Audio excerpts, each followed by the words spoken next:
Kwa majina naitwa Esther Yona Longo, ni mkazi wa Mimbalwe. Nipo hapa kwenye shamba la Sawili.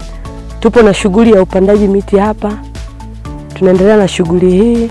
Kwenye shughuli ya upandaji miti ina faida nyingi, kwa sababu tunapopanda miti kuna faida ambazo tunazipata ambazo ni kama hivi: unapata fedha, lakini pia miti inasababisha mvua, tunapata mvua. Misitu inasaidia kupata malighafi, inatusaidia kupata mbao, ambazo mbao hizo tunazitumia kwenye shughuli mbalimbali, mfano ujenzi na vitu vingine. Lakini pia kwenye shughuli hii inatusaidia kujua namna ya upandaji wa miti. Elimu pia tunapata elimu kwa shughuli hii, kwa sababu bila kujifunza hatuwezi tukapata kitu, hatuwezi tukaelewa namna ya upandaji. Kwa tulivyokuja huku tumepata kujua namna ya upandaji, kwamba tunatakiwa kupanda ni hatua 3. Kwa tunaelewa hivyo.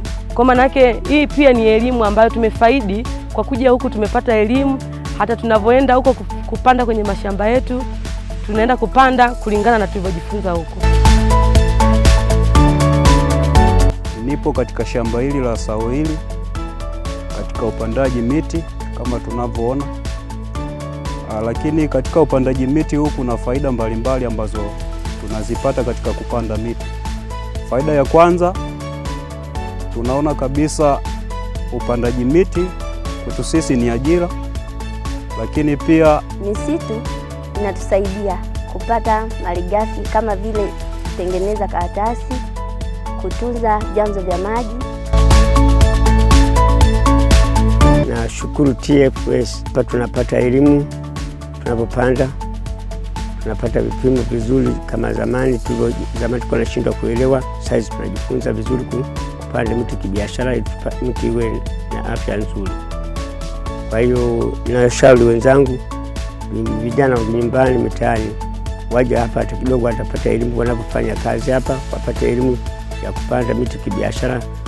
Wilaya ya Mfindi ni moja ya wilaya ambayo imetengeneza viwanda vingi, imetengeneza viwanda vingi ambavyo vimetupa malighafi mbalimbali ambazo zimetokana, chanzo chake kikubwa ni pamoja na msitu huu wa Sawili.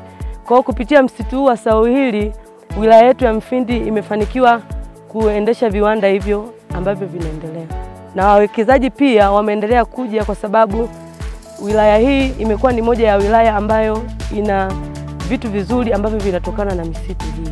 Kitu kimoja katika upandaji wa miti katika miezi hii, tuhakikishe tukishapanda miti mashamba yetu binafsi, pia tuhakikishe tunatengeneza barabara nzuri za kukinga moto kipindi cha kiangazi, na kufuatilia zile hatua mashamba kama ni machafu yafikelewe, yafanywe pruning. Hiyo itatusaidia hapo mbele ya safari, kama moto utaweza kutokea popote pale, kuweza kuzuia miti yetu isipate madhara yoyote.